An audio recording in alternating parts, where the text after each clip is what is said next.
Ma'am, bayad po.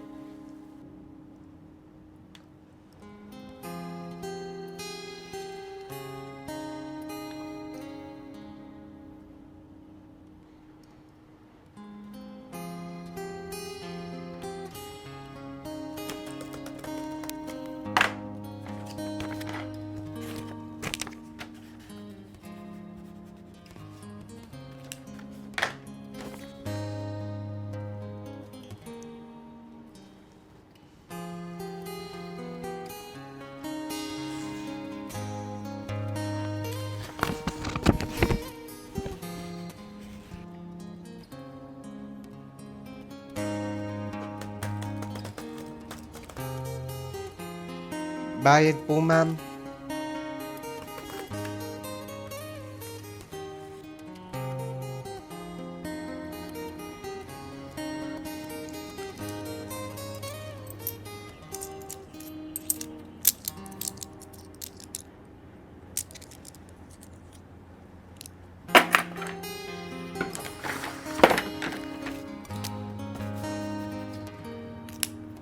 Pwede ka na mag-exam.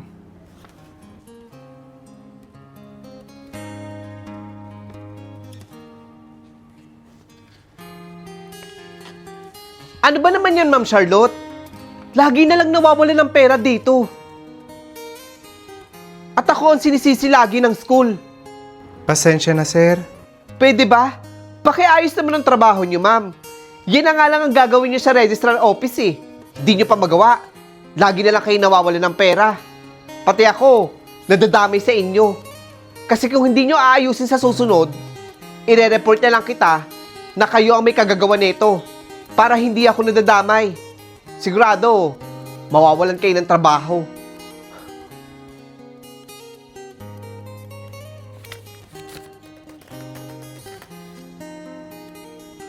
Bayad po.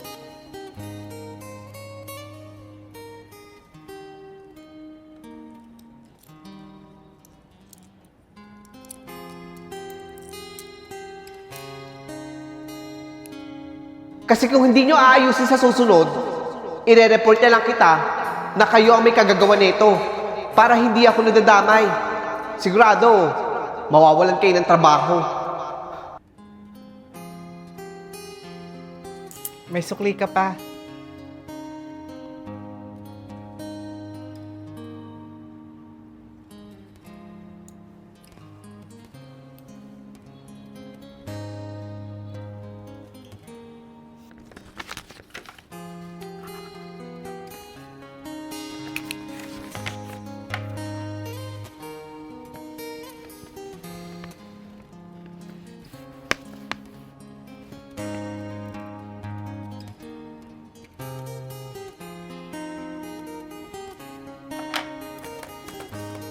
Ano ba, ma'am?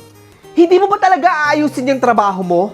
Yan na nga lang ang ginagawa mo sa registrar office eh. Alam ko, kayo ang pinakamatagal na nagtatrabaho dito. At ni minsan, hindi kayo nagkamali. Pero ngayon, lagi na lang kayo nawawalan ng 1,500 at ako lagi ang sinisisi. Huwag niyo sabihin, may estudyanteng nakakalibre dito sa universidad. At alam niyo hindi pwede yan. Mag-aral kang mabuti, Gon. Maraming salamat po.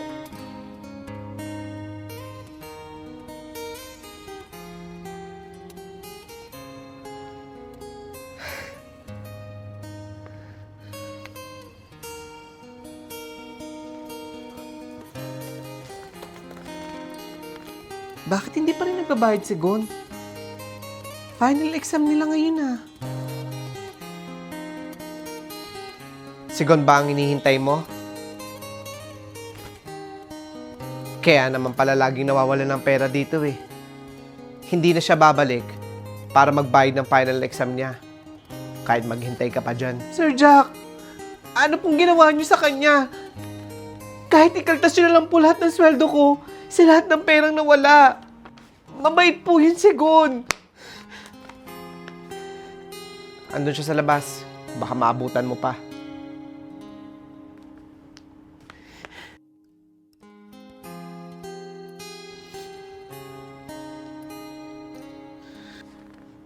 Gon?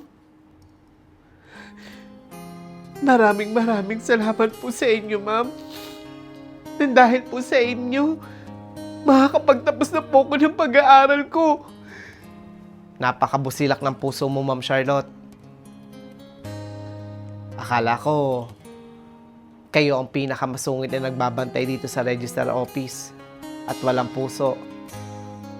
Naikwento nga pala sa akin ni Gon kung paano kayo nagkita.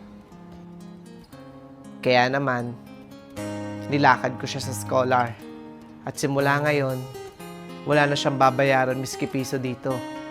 At yung baon naman niya, ako nang bahala dun.